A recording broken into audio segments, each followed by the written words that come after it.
I'm delighted. I'm Sally Pavey. I'm chair of CAGNE. We're the largest umbrella aviation community environment group for Sussex, Surrey, and Kent. And Time is Ticking is part of our environmental campaign. And we always host it to coincide with COP, and it's COP30 this year. So, as you will be aware, CAGNE has been leading the challenge to stop Gatwick's new runway, and we served a judicial review at the end of last month, and we are just waiting for that to be responded to. So, thank you to everybody that has donated to our legal team, our award-winning legal team, and team of experts. The planning inspectorate would not have recommended refusal of the new runway without your funding the CAGNE team. Um, I'm delighted this evening that I'm going to be handing over to a CAGNE committee member, Lisa Morris, who's going to be conducting what we hope is going to be a very chatty, informative event. And we will hopefully have questions and answers towards the end.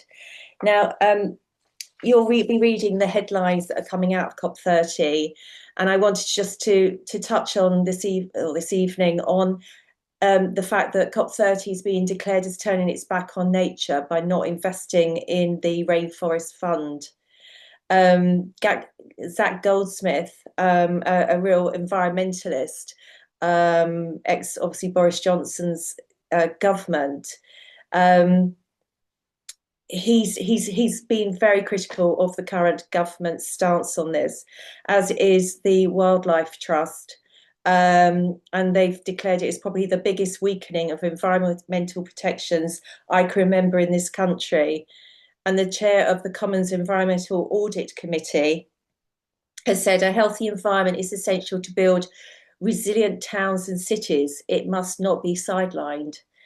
So, from a member of Parliament, hopefully we will get some ideas of their thoughts of how policy and what they hope will come from COP.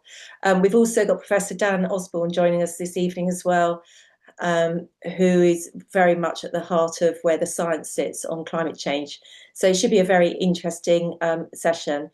So I'm going to just do some technical bits here, unpin myself, and pin, there we have, introduce Lisa Morris, and then I can also pin, add to pin, there we go. Sian Berry, thank you so much for joining us today. And can I do three? Let's have a look. And there's Dan Osborn, gosh, right. If you'd like to unmute yourself, you are, Lisa, and it's over to you. Thank you. Lovely, thank you very much. So big welcome again to Sian Berry. Obviously, we all know who she is, but she's the Green Party MP for Brighton Pavilion, and a big welcome to Professor Dan Osborn as well. As Sally mentioned, he's a Professor of Earth Sciences at UCL. So we're very, very grateful that both of you can join us tonight. Sian, if we can start with you, let's touch base on your time with the London Assembly. So in relation to your time with the London Assembly, how were you involved with Sadiq Khan's clean air move for London?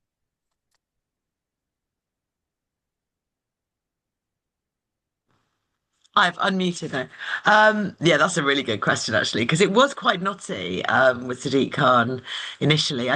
You'll probably all know Rosamond Adukasi-Deborah, who campaigned absolutely fiercely after basically some years after her daughter had died of chronic asthma and a severe asthma attack, which was getting worse and worse. She realised that, and her doctors realised, there was a correlation between the asthma attacks Ella suffered and air pollution on the day.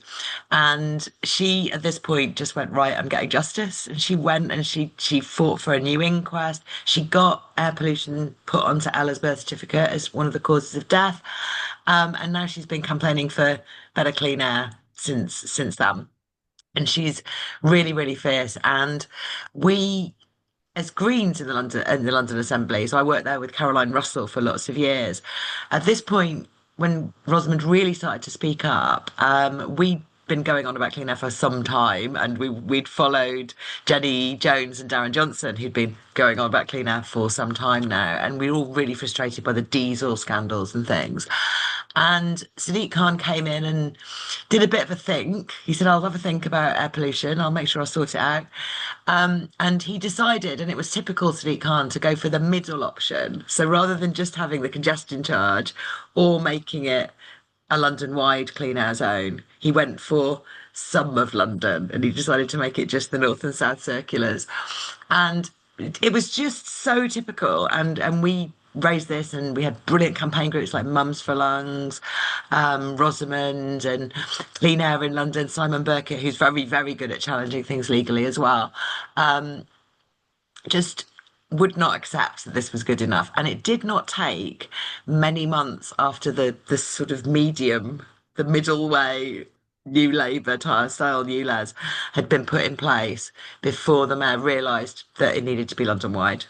And so he started consulting on it within months and introduced it not maybe a year and a bit after that, or maybe a year, maybe 2 years, but you have to consult. But in the meantime, we'd seen is lots of I don't know at the time UKIP type campaigners, and then Reform and Brexit Party campaigners deciding that not only were they going to help the country to shoot itself in the foot as far as relationships with Europe were concerned, they were also going to go to war against clean air, which was a real thing that they decided to do.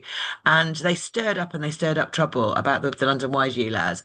So although we stuck by the mayor, we know that Keir Starmer and some of the London MPs turned against it due to all the pressure that was going on from these groups towards the end when it was about to be brought in. And we stuck by him, and it came in, and it's now got the air below legal limits, which is absolutely not to say healthy limits. The legal limits ought to be half the size they are. But nevertheless, that is more progress than most other places have made.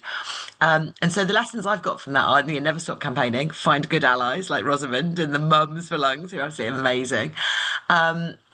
Never be shy to really challenge when something is wrong. Don't accept half measures, and get on with things quickly, because Sadiq Khan would have got the wider ULEZ through initially in 2018. But by the time that was coming in later in like 2020, 2021, it was a really, really fierce political issue. We had some awful people, awful right-wing people who'd been stirred up to think it was some sort of conspiracy, like threatening people at meetings, and it should never have got that way. But yeah, London is now making more progress. We've now got most other areas of the country behind London in terms of when they will reach full compliance with the current law. And they should have done this by 2010, and some of them are not going to manage it still until the 2040s, and that's outrageous. So we know that, you're a lot of your airport campaigners. We know that airports add hugely to the background emissions that there are, onto which the traffic adds, onto which everything else adds as well. But taking air pollution from airports down would make a big difference in every area that's still going over the legal limits. And obviously airports are often associated with big roads as well, like because they build a great big road to the airport. So all these things come together to create really unhealthy environments for people as well. So that's the shortest I could do that, because it was a very long story. And Sadiq Khan paints himself massively as a hero of air pollution now, but it took a long, hard road and lots of strong campaigning from local people, and often the most disadvantaged people, to really drive home to him the social justice aspects of this and make him really get on with it. So poor air quality really is that silent killer. We can't see it, but it's doing a huge amount of damage. So are you still an avid supporter of dealing with this silent killer? Oh, I've never stopped. Yeah, so at the moment I've actually had a win today, which is really quite good, and it shows how strong the case is when you make it strongly. I guess that's the way to put it. I'm not uniquely persuasive. I'm quite persuasive, but the key thing is that the case for this, once you make it clearly, it's such a social justice issue. It really is about saving lives, and it really is something where we're way behind and could be acting. It is possible to sort out. So I'm trying to get the English devolution and they call it and community empowerment bill, but it doesn't have much community empowerment in it. But that is coming back to the House of Commons next week. And I sat on the committee for that, the bill committee. So the bill committee sits and looks at bills that are proposed line by line and talks about lots of different amendments and really gets the government to answer questions about why it isn't better, what's missing. And this happened with planning and infrastructure. My colleague Ellie Chan sat on that bill committee. And then after the bill committee, it comes back to the House of Commons for everybody to debate any final amendments. And I argued and argued for clean air to be included in the duties that they're making new strategic authorities with more mayors, they're changing how local government is done. And I argued and argued for new clean air duties to be put in at all levels of government. And the new strategic authorities, the new mayors, are going to have duties around improving health. And there was a list in the bill that said, here are the things that might change health. And it said things like smoking, true. It said things like prosperity, whereas actually it's more inequality, but it gave some indications of things that might improve or damage health, and didn't include air pollution. When in all these urban areas that are going to get new mayors, air pollution is going to be a very significant factor in health. So today, the government put their own amendments. So I put it back in as an amendment to the bill. And today, the government have published some of their own amendments, including one of mine on air pollution, to put it in as one of the health things. So I'm still campaigning really hard to get climate, nature, and air pollution put in, all the things that are, that we're talking about with COP and everything like that, in the same way that if you're following COP, you'll know that there are nationally determined contributions, which is how we're going to make the overall international target. And we all have to say, as countries, how we're going to achieve what contributions we're going to make towards the overall target. And that's what COP does every time it gets back together and talks about that. And basically, I want to do that, to devolve and push those duties down so that each local area has to say how it's going to contribute to achieving these goals that are set at a national level. And so that is an amendment that they haven't taken up yet, but is, I think, absolutely essential. And it would be for air pollution, climate, and nature protection. So everyone who's on this call needs to write to their MP and ask them to sign up to new clause 29 on the English devolution bill, please, because I am getting quite a lot of cross-party signatures for my amendment at the moment. But the more I get, the better. The more likely I'll get a vote, and the more likely the government will cave in on that one as well. A really interesting point, because one of my questions was going to be, is it harder for community groups like CAGNE to grab people's attention in relation to air quality because we're not in London? London's a very buzzy place to be taken notice of, but those that are living outside of London, does that feel like a genuine concern for you when you're trying to get that cross-party support? I think so, and it partly comes from local authorities only having very vague duties to deal with air pollution. The Mayor of London had to listen to us because partly, this health duty has already existed for the Mayor of London for quite a few years now. He has had public health goals to meet, and that means we've got hooks in the law, written into the law. He must help to promote reduce health inequalities. And so us pointing out that health inequalities are driven by air pollution, are caused by this, meant that he couldn't argue, he had to listen.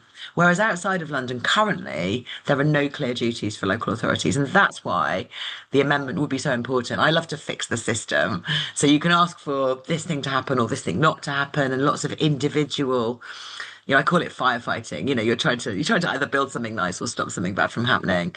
And you can do that on an individual initiative by initiative basis, and you can get some lovely wins. But then the government changes and they cancel stuff, or in a good way, the government changes and they cancel stuff. So I think Boris Johnson wasn't in favour of Heathrow, so that went away for quite a few years, and then if you actually fix the goals and the duties, they're much harder to take out of law than simply cancelling some funding or reducing an initiative. So that's what this is. This is essentially putting a COP process into what every local authority, every mayor, every council needs to do. And yeah, lots of MPs are signing up, but I need more. So please join in. And thinking about that, it was really interesting when you were talking about, how to make people get involved and sign up to what we need them to do in law. But we know as CAGNE, as part of that DCO planning hearing, we employed and funded air quality experts that were there to analyse the Gatwick submissions around air quality. And to us, it became very clear that there is no law that is going to hold Gatwick accountable for any decline in air quality. And I guess from our point of view, how is that even possible? And, you know, Gatwick even compared that decline, that potential decline in air quality, to smoking. And surely that is evidence that there is complete disregard for that silent killer, for that air quality decline. Yeah, no, exactly that. And the way that the law is currently written, the goals are, you know, they're just sat at the national level. So any individual scheme, you try and show that that will cause irreparable harm to our goals. You depending on your planning inspector, they are able to shrug that off. It won't on its own break the carbon bank, and therefore we're allowed to let it go. And no one is really looking at the cumulative impact of all of this. And I've worked, I don't know, I've been a road campaigner before I did this job. Before I went into the London Assembly, I worked with Campaign for Better Transport. I attended lots of DCO. I've been at lots of DCO processes around, which is the nationally significant infrastructure project process. And I've been to those examinations and tried to argue against road widening, bypasses, new bridges. I did the Silvertown Tunnel examination in London as well. And in every case, you've got amazing barristers showing, look, this can't go on. This cannot go on. The cumulative impact of all these decisions under the national policy is not going to achieve what the national policy says it will if you keep letting each individual scheme go through. And it's been very, very hard to get the government to change the law to make that much clearer. And the current government is obsessed with growth. It's like it did with the planning infrastructure bill. It's taking away protections, things where there are clear harms are now going to get through more often thanks to their changes. And I think it is right that people are saying what they're doing is the worst weakening in ages, even under the Conservatives, because it is true. It's deliberate weakening. And Aidan's made a really nice point in the message. Oh, is there chat? Sorry, I'm not looking at the chat. He said even Peter Lamb, Crawley's MP, has acknowledged that the air quality in Crawley is about the worst in the southeast. What could be causing that? I wonder. But there's a whole thing here, isn't there, about your cross-party support and how are you going to garner that cross-party support, especially from MPs that are sitting in seats like Crawley, which is directly impacted by Gatwick. And what is the Green Party, I guess, doing? Because we know that your current leader is supportive. He spoke to us a while ago, and one of our other time is ticking. Very focused on other aspects of the inequality of flying. You know, the frequent flyers, the ones who were the ones causing the growth in flights. You know, they are predominantly people who take a lot of flights, and they're not even generally business people either now. It's more very rich people flying to their second homes over and over and over again. These are not the kind of flights we need. And Zach is better than me just then at talking about the social justice impacts of that and the fact that it's utterly unfair that the precious emissions in our carbon budget that we can create are being squandered by people who are so privileged already. It's absolutely dreadful. I think getting that across, you know, you are in Crawley, around Gatwick, around Heathrow, everyone who's impacted by airport expansion are being flown upon by people who are not part of your local community. They're not helping the local economy. This is very, very unfair. And if you, as a local community, were to make a choice about what pollution you could emit and who would be able to emit it, it would not be random millionaires passing through and jumping on a plane. It would be you would choose to use your precious allowances within limits that protect health, that protect the climate, presumably as a local community, you'd come together and decide to spend it on things that were much more worthwhile, that really did address social justice. So yeah, I think, you know, those are ways we can bring people together cross-party, I think. And you know, there's more and more Labour politicians who came into, I mean, don't forget, a lot of us are new. I'm new. I've only been an MP for a year and a bit. Half the Labour MP, more than half the Labour MPs, I think, are new this time. And prior to that, they were working either as local councillors, often opposing Conservatives in power, either because they ran the council and the government were taking money out of their local council, or because they were Labour members under a Conservative council. And they would be signed up to all manner of social justice campaigns, all manner of campaigns against air pollution that harms the youngest people, the poorest people, that has, you know, disproportionate impacts on people from different minorities. And now they are in Parliament being asked to support things that are actually against what they used to stand for. Some of them used to work in campaigns, like one of the MPs used to work in CPRE. The MP I'm talking to about the minister I'm talking to about the English Devolution Bill used to run New Economics Foundation and should really not be just writing growth into the goals of these new authorities. But this is what they're all being made to do by the Chancellor and the Prime Minister. So I think there's a genuine chance to get proper allies from the backbenches of Labour, and even amongst ministers for changing this, if we can just show that it's popular amongst the general population, and that it, you know, is what the people really want and will campaign for. That's really interesting. And I think if we can bring it back a little bit now as well to the local community that's being really impacted by these ultrafine particles. But not only that, you know, Gatwick talk a lot about new jobs, and bringing new jobs to the area. But at present, airports only have to monitor air quality. We know that. And there's nothing to make them reduce the emissions or to protect workers that are even field side at the airport from these ultrafine particles. And are people Really really good point. aware of that damage to their health?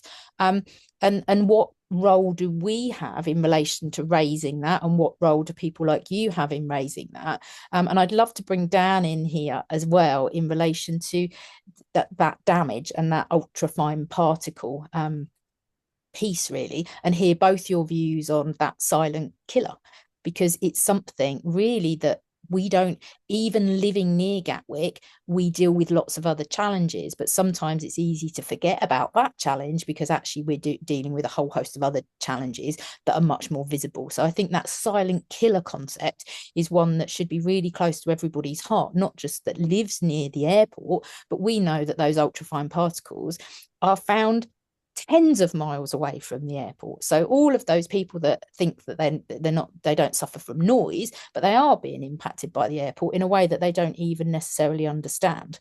Dan, have you got any thoughts on that? Hello, Dan. Hi. Hi, Sian. On air pollution, yeah, it's the biggest silent killer in the world, probably. More people, 6 to 7 million people a year have an earlier death than they would otherwise have done from air pollution. So it is quite a risk to people. And it's the nature of the particles. It's what else they carry with them. They're not just particles of soot, for example. Other stuff gets stuck to them, which is part of the problem. It is a very serious thing. And I very much agree with Sian that measures to improve clean air have been crazily opposed by people in a whole range of communities, and all really whipped up by some enthusiasm for not wanting to see change. But a lot of this is inspired by conspiracy thinking. And clean air is an absolute no-brainer. Every time you take a step to have cleaner air, you improve people's lives. It's something that is pretty easy to demonstrate. And next to that is the growing amount of noise there is, particularly for people in urban areas, but also in the case of airports, in all those areas that are overflown. So although technically speaking, aircraft are having a better noise profile, it takes many decades for the fleet to change in a really significant way. And so if you're going to increase the number of flights at an airfield, something of that kind, then you'll also increase the amount of noise that people will accumulate in sum total. And I think Sian's point about cumulative impacts is something that people don't often take into account. But noise is one of those things where cumulative impacts can be as important, and the way it disturbs people's sleep or interrupts their experience of tranquility, etc. All these kind of things take their toll. It might not affect somebody immediately, but over time, it has a detrimental effect on their well-being and in some cases, their health. And if you look at, an employer should be looking at the environmental conditions that are pertinent to its workforce. Any responsible employer would be doing this, even if the specifics of a health and safety regulation don't include them. If you're a responsible employer, you want healthy people working for you. You don't want them going off sick all the time. So it's in the employer's own interest, really, to look after the health of people. So, a really good employer would be aware of what the working environment, air quality is like. And if it's not very good, they would do something about it. And I think there are plenty of international guidelines, World Health Organization, etc., which can be followed.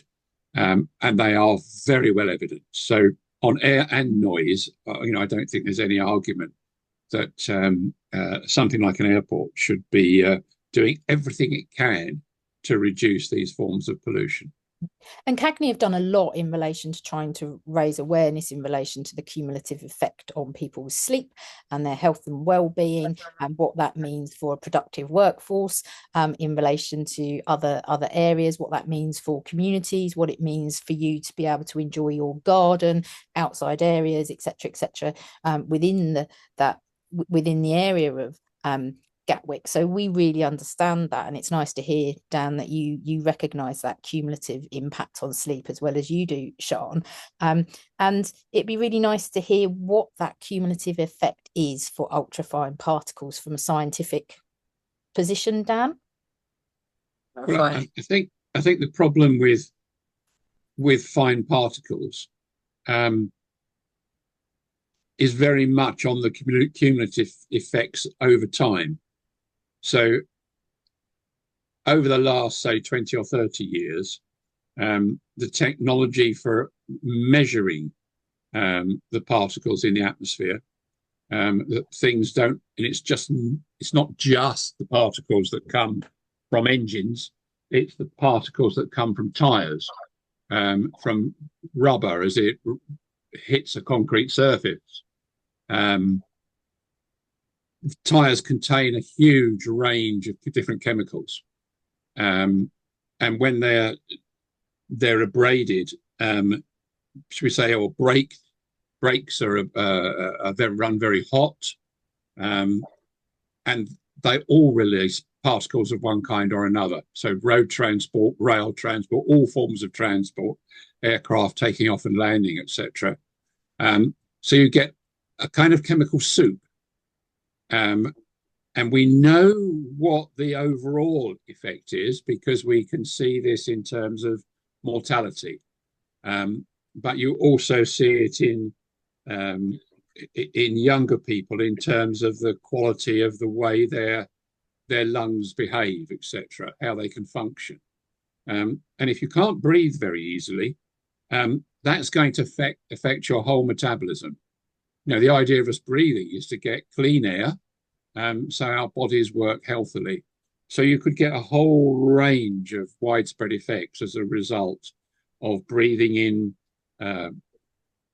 large and small particles, because they contain so many other chemicals.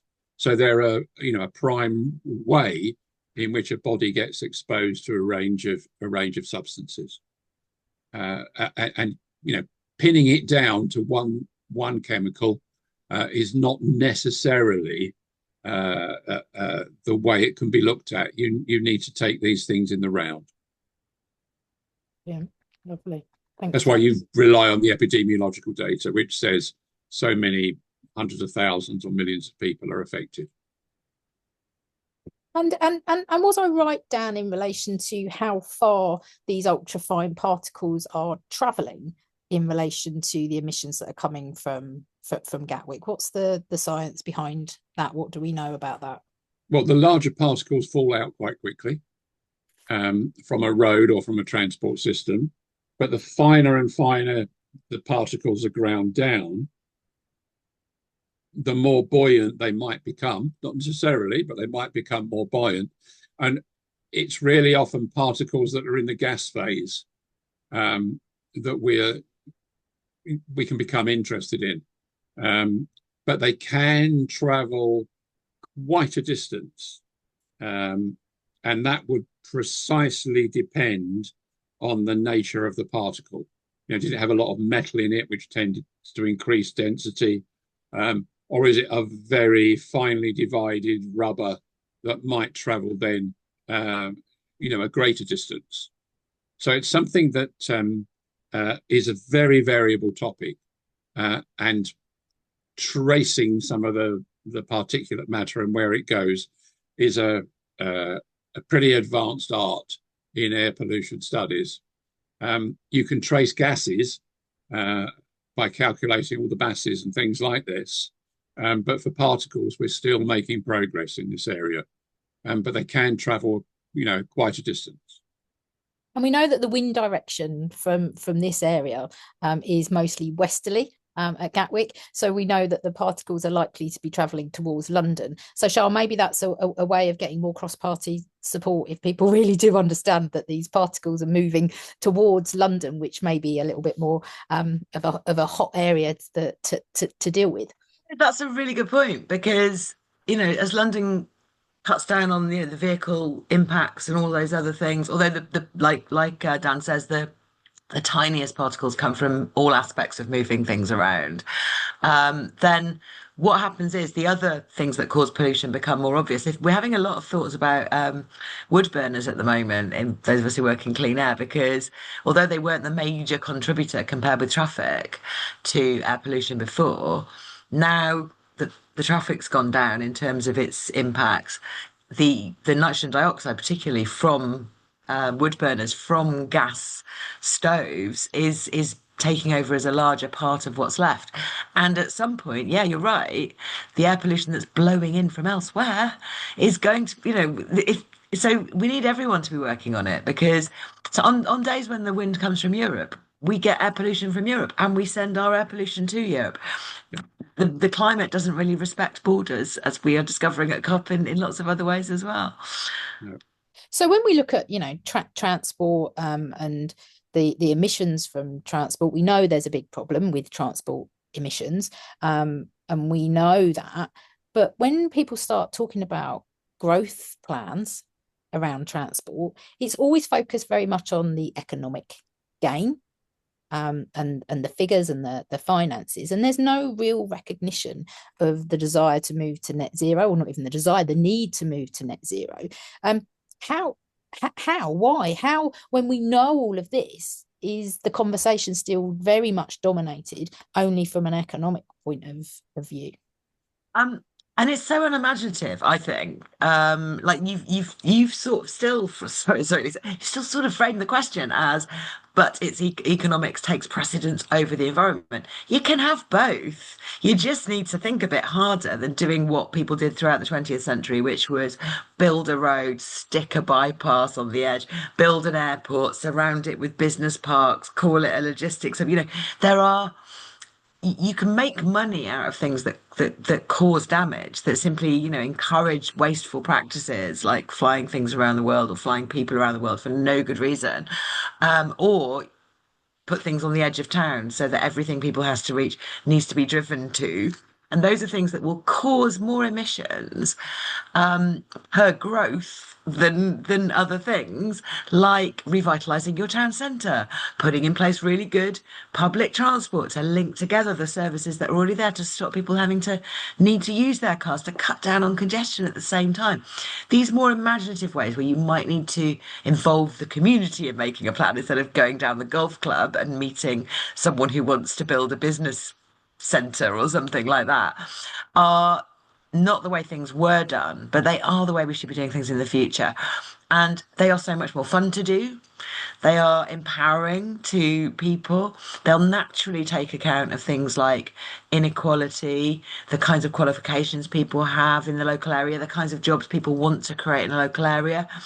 This kind of local economic planning that is about building a more sustainable economy and one that's more equal. It's also going to be one that's greener, that respects nature more. These are win-win-wins. And you still get Possible, Sian, growth, you'll still get economic activity, yeah. but in a better way. Well, the government has invested 115 million pounds into sustainable aviation fuel, and yet we know that it produces the same as fossil fuel when it's burnt. It's such an absolute. I mean, this is the point, isn't it? So they're going to source it from more sustainable sources. So it's not coming from fossils, but for the impact on the people in the local area, there's almost no difference. And that is absolutely fundamentally why we need to be looking at other solutions other than just sustainable aviation fuel. I don't really have a problem with mandating that fossil components of what we do use, the production of sustainable of aviation fuel needs to shift to more sustainable sources, because we'll always need some. But the idea that that is going to allow for more expansion of airports, that is a reason to keep doing the same rubbish, bad value economic development that is unimaginative, that actually may be counterproductive when we think about the amount of money that tourists take out of the country compared with what they bring in. It's not an excuse to carry on with that. So the way the government, I didn't put my head in my hands because it's just like, oh, it's all fine because sustainable aviation fuel is kind of how capitalism would like us to have it go. And we must do better than that. These technical fixes, for one thing, are not fixes for people on the ground who are suffering from air pollution and noise and all the other problems and congestion, traffic, and all the other problems that airports cause. But also they are so profoundly missing the point of the kind of world we ought to be building. Yeah, I think as well on sustainable aviation fuels, I think there is quite a lot of doubt about them, both in terms of would it be possible to produce enough fuel? Probably not. And the industry is struggling, and at its own meetings, it says it's impossible to meet the targets that they've got.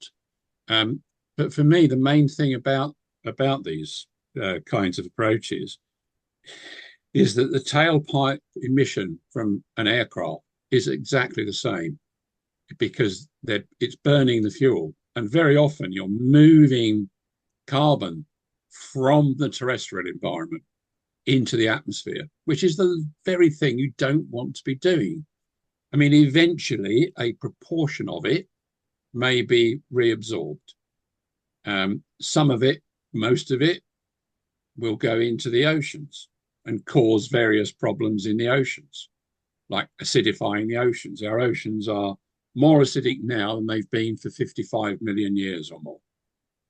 And this is threatening the protein supply, the fish food that 200, 300, 400 million people depend on, if not more than that. So these fuels are not even, for me, a stopgap. They're the wrong kind of approach. And if the industry is responsible, any industry, company, developer, if they're responsible, will want to be working sustainably, so their customers see that they're a responsible enterprise. That means taking the environment, the social impact into account, as well as the economic gain. And the problem that governments and companies have got at the moment is they use the economic gain as a substitute for the social thing. So where Sian was talking about social justice, that is normally subsumed into the economic gain. And that is a fundamental error. There are different ways of thinking about these things.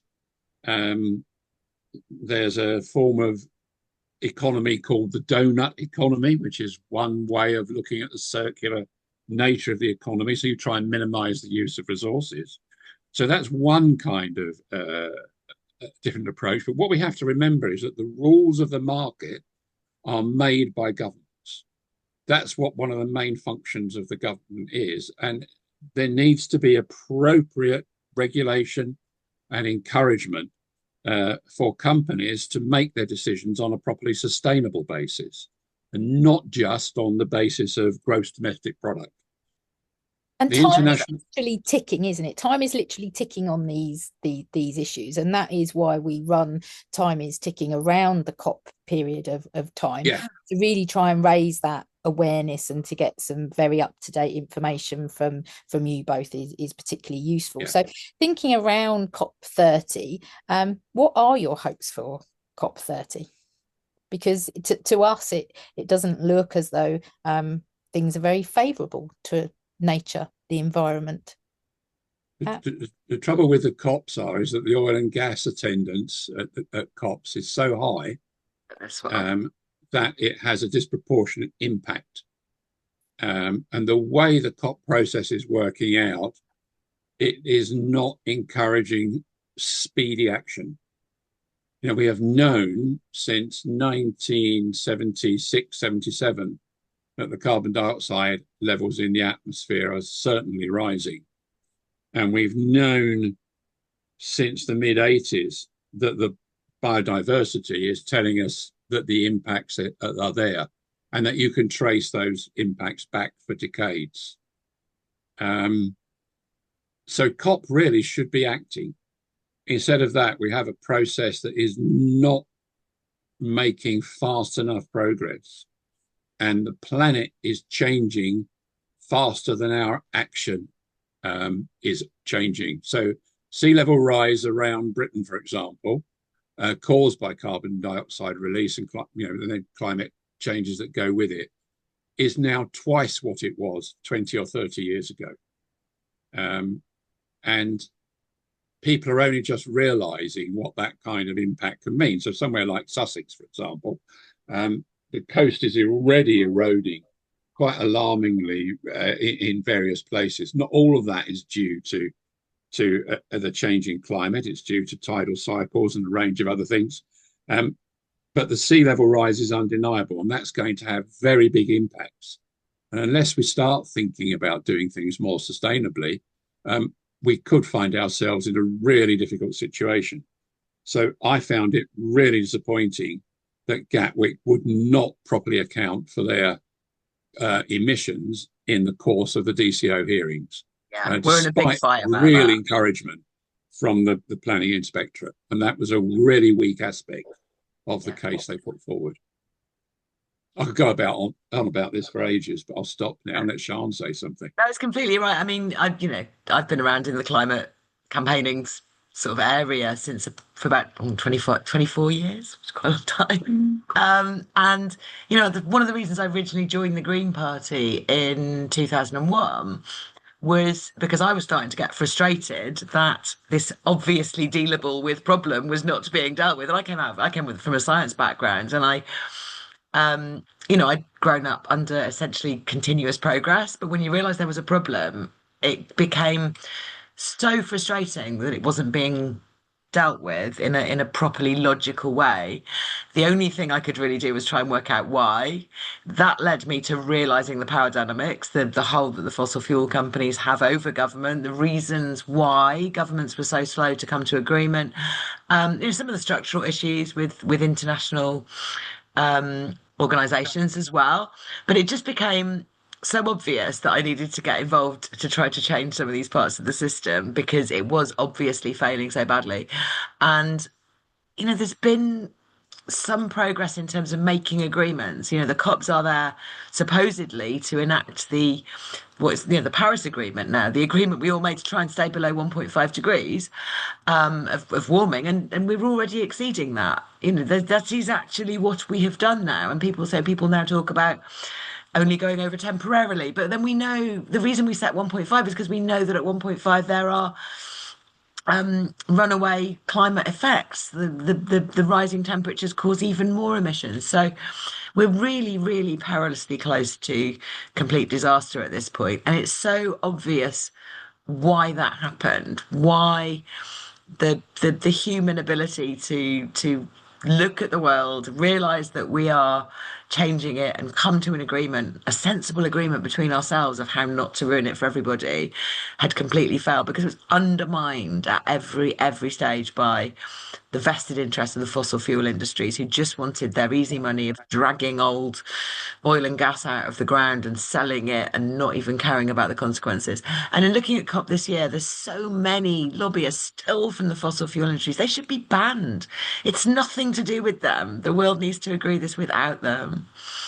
Climate change is such an Look how angry I am with how it's all going. It's really bad. But that's the point, John, isn't it? Climate change is a very emotive subject, and you'll get people very passionate, like yourselves, and very informed. Dan, you're coming from a scientific point of view, and you're very interested. But you'll also get those people that roll their eyes when people mention climate change and poo-poo the genuine climate deniers are back as well. Climate change. Yeah. And do people really realize that when they're on holiday in Alicante and they're finding it too hot to sunbathe, that's down to climate change? Do people really? People do. I think people are increasingly seeing it. It's hard to get away now from the consequences we are seeing. I think sea level rise is slower and harder for people to grasp, but people do know that extreme weather events, the kind of flash flooding you get where the ground, if it's baked hard because there's been a drought and then suddenly a downpour, or just because it's got wetter and wetter and wetter and the ground cannot take any more water, people can see that with their own eyes. They can feel why it's happening and they know it's not normal. They know that village only exists because it's never been flooded that way before. They know that the town centre wasn't full of water every autumn when they were a child. And like you say, when you go abroad now, or even in this country, temperatures above 40 degrees doesn't used to be normal. We used to get really excited. When I was a kid, we used to get really excited when it was 27. And it was like that is... It is different now, and people do know it. And that aspect of climate change has to worry more and more people and has to get more and more people on board. But it does. It is awful when you go on some parts of the internet now and you can see people actually denying climate change. I mean, please don't look at the replies to my tweets. But they are getting worse and worse.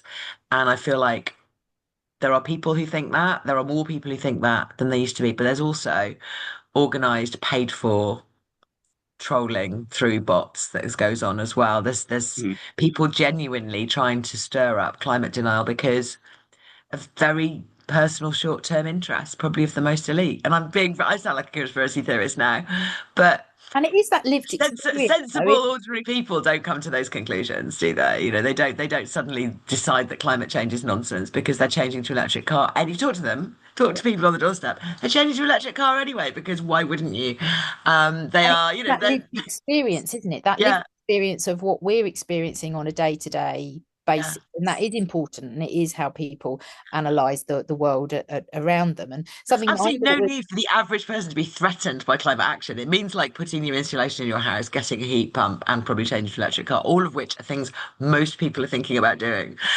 And that's on a very individual basis. But what I was really fascinated by was the fact that aviation have even said that climate change is impacting on the way that they have to fly planes because of the major changes in relation to weather patterns. Oh, turbulence is getting worse. Exactly. Nodding, which is great. I mean, I don't know, Dan, if you've got a short sort of response to that, because then I want to open the floor to questions. But that's you see me looking anxiously over my shoulder, Lisa.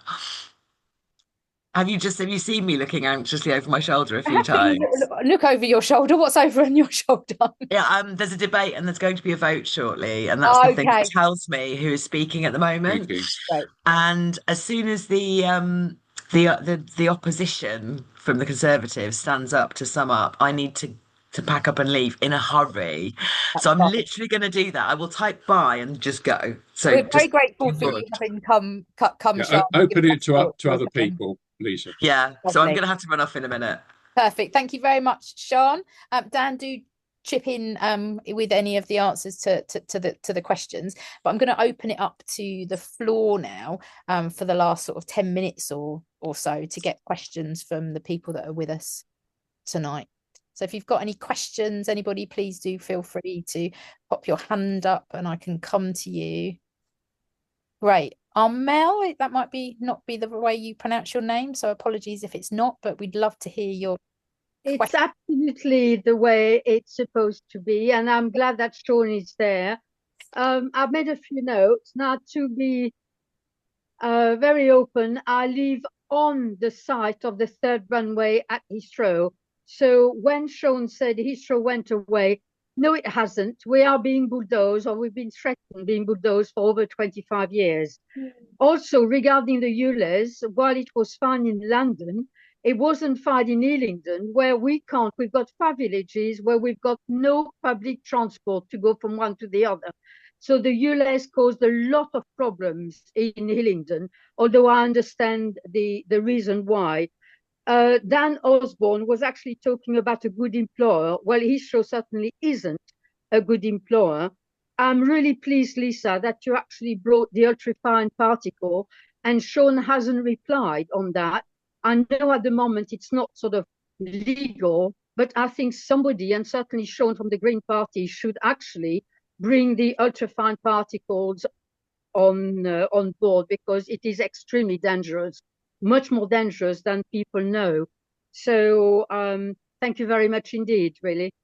No, I think you're right. And I think there is a lot more to be done around getting people to really understand the impact of ultrafine particles for all of the reasons that we talked about. So thank you very much for that. I attend this really, right, because it's in your interest not to have 256 extra 76 rather 276 extra thousand flights at Heathrow Airport. So I'm really on your corner as well as trying not to get Heathrow Airport expansion. So thank lovely. you. Well, we feel for you too, and it's a wider issue than either one or other airports. So that's what brings us all together, and that's what will help with the wider change as well. So thank you very much, Mark. I can see you've got your hand up. If you'd like to unmute. Yes, if I quickly before Sian Berry gets called out because there's a division bell. Just on the subject of the South Coast Railway line.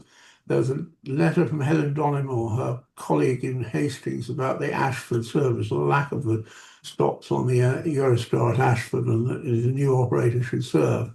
That was on the 4th of the Times, and on the 6th of the Times, there's a letter from me saying you can make that economic if there is a South Coast Express service to Ashford and Ramsgate through Brighton.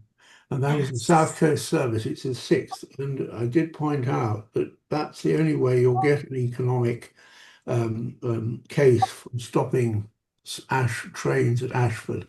But there's an alternative to using Gatwick. Because after all, when Gatwick was opened, it was really to provide for short-haul flights into France, Germany, and Switzerland and places. And that's what it still does a lot. And there are a lot of people in Sussex, particularly Hampshire and so on, who can't get to the coast, to the continent by train, because they have to go all the way to St Pancras to get a train.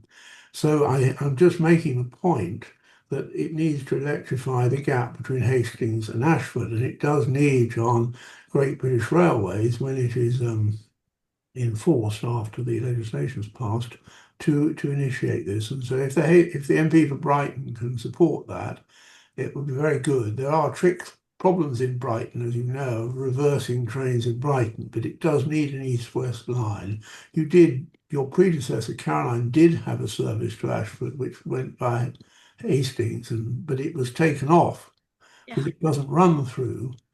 but you do need a route all the way along the south coast. It's not a new point, but I do suggest it.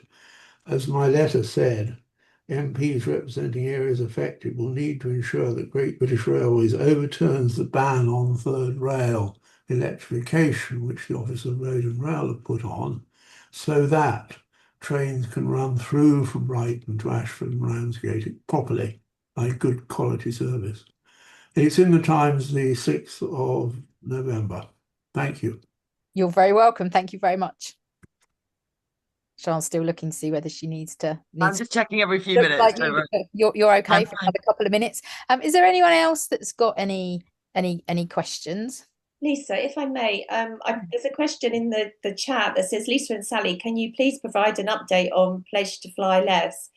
I think that's something that we need to take away, but basically Pledge to Fly Less is still lobbying government, the Civil Aviation Authority, to make it mandatory that when you book a flight, you have to be told the amount of carbon that you would be releasing by taking that flight. It hasn't gone away. The CAA are still debating it, and we can only presume that aviation is lobbying so hard against it that is the delay. So yeah, Sian, if we can leave that one with you to help us on, that would be great. And I have said to Lisa, if you send us details of your devolution bill, the exact clause that you would like support on, we can circulate that to everybody on this call tonight, and then we can ask our each individual MP to support you with that. So if you can just give us some details, we can, if your office can, after this, we can then circulate it. Act quickly, because voting's this week. Yeah. I know, it's Monday and Tuesday. Oh, Monday, Tuesday now. Okay, thank you. Okay. Yes, people can sign up right until the end of the week, and I want the MPs all signed up. Can I talk about Ashford Station for one brief moment? And the whole need for better rail connections around the southeast. I've been talking to a number of different rail campaigners. I mean, I work a lot also on accessible transport, so trying to make sure that more stations get refurbished to be more accessible for people with pushchairs and wheelchairs and all that kind of thing as well. But also talking about linking up trains and ferries better. We have Newhaven Port, making sure that people can more easily switch from train to ferry to train. Because when you get to Europe, you can get to the rest of Europe quite easily. Providing those really good links is really, really important. And obviously the Ashford stop would make a huge difference, but people need to be able to reach it. I have to go to Tunbridge Wells every so often for the Southeast Sunday Politics show with the BBC. That's where you film it, in Tunbridge Wells. It's 2 hours. It takes 2 hours to get to Tunbridge Wells. It's only 35 miles away. It's really, really frustrating. Yes. Well, thank you very much. I just think if you can keep an eye on the Ashford point, but I will do. I've seen Helena's work on this, and some of the it does need this. The local Greens are also campaigning. Yeah. But you follow that what's happened is that because the Office of Road and Rail doesn't like third rail electrification, even though it's all over the southeast, that means the Ashford to Hastings trains are not part of an express service, and that's what they need to be. Okay. And then it would in fact be economic, provided they went on, they reversed both Brighton and Ashford and went on to Canterbury, where all the tourists want to go, as well as Rye, and into Ramsgate. So you could do so much if you just had a proper plan from GBR. It'd be really great. Yeah. Right, Mark, I'm talking about doing the best thing. I'm going to have to cut you short, and I would be doing something terribly wrong for CAGNE if I didn't end by saying, please support us. We can only continue to oppose a new runway at Gatwick if you help us and you donate and you share the information we give to you, and you get people to sign up to our newsletters. So I just wanted to draw your attention to our Crowd Justice page. You'll be assured that if you donate to the Crowd Justice page, it gets paid directly into the account of Lead A solicitors. It doesn't come to us as a community group to then pay. So you can be assured that you're donating directly. There's no third party. That money goes directly to Lead A solicitors, who are our legal advisors who are working very closely with us to oppose Gatwick and its second runway. So if I could have that last call to action for you all to maybe give £1 or £2 to the cause. Absolutely. And you have no idea how much difference these legal judgments can make to fixing like the system. One precedent can change the way that the gears work for so many future decisions. It's you do a massive public service by taking on these cases. Well, thank you, Sian, and thank you, Dan, and thank you to everybody that's attended. I'm just going to hand back very quickly. I'm going to run now because I can see Lovely. this. I think this might be the person I'm supposed to get up for already Good. speaking. Thank I'm you not very sure much. who's the actual shadow on this. Thank you so much. Yeah. Take care. Thank So you. I'm going to hand Thank back you. very quickly to Sally for some final words. Okay, that sounds yeah, get my pulpit. Right. Okay, so thank you, Lisa. Thank you so much for everything this evening. Dan, huge thank you. Sian has gone now, but another huge thank you. All of you for attending this evening. Thank you. We put these on. We hope you find them informative and helpful. We beaver away as volunteers. CAGNE is formed of volunteers. There is no employment, there is nobody employed, and we don't charge any expenses. But we wish to enable residents to have a voice and to let you understand a bit more about the ramifications of airport expansion. It's not just the noise, it's not just the emissions. There are lots of things that are side effects of big business expansion, and it's not necessarily good for local environments, and it's certainly not good for the planet. So we hope we do get some positive things from COP30, but I think it's been a really interesting discussion tonight. Tomorrow night we have Ruth Cadbury, the Labour MP. She's also chair of the Transport Select Committee. And it's going to be really interesting chatting to her tomorrow night. We've got Steve Clark of No Airport Expansion, who's going to conduct the chat with Ruth tomorrow night. So if you haven't registered already, you can find the details on our website to sign up to that, or on our Eventbrite page. And all of these events are recorded and will be on our YouTube channel. So from me, thank you ever so. As Lisa has already said, please donate, please continue to support our work, and hopefully see you tomorrow night or Thursday night when we talk about sewage in our rivers with an expert from the River Mole. So thank you very much and good night. Thank you, Sally.